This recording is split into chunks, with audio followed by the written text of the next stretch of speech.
And we got some spider webs and stuff on our vinyl siding. So go ahead and just start with that.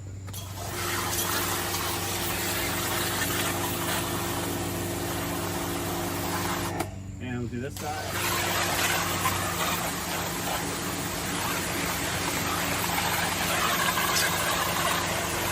So we did all this stuff here. And then that was easy. So, and then of course I could use it for the stairs here too. Sometimes we get mold that goes on here. Make them look brand new. So we use it for the car, the patio, you know, so many different places. So I love this. You definitely want to get it. Okay, so I put the soap connector on, which is so easy to do. It slides right on.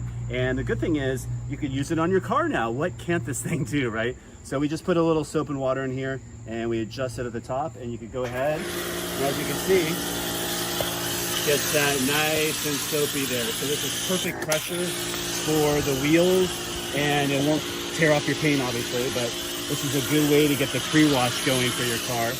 And then when I'm done, I'll just remove the soap and we'll go from there. So anyway, love this for the car as well.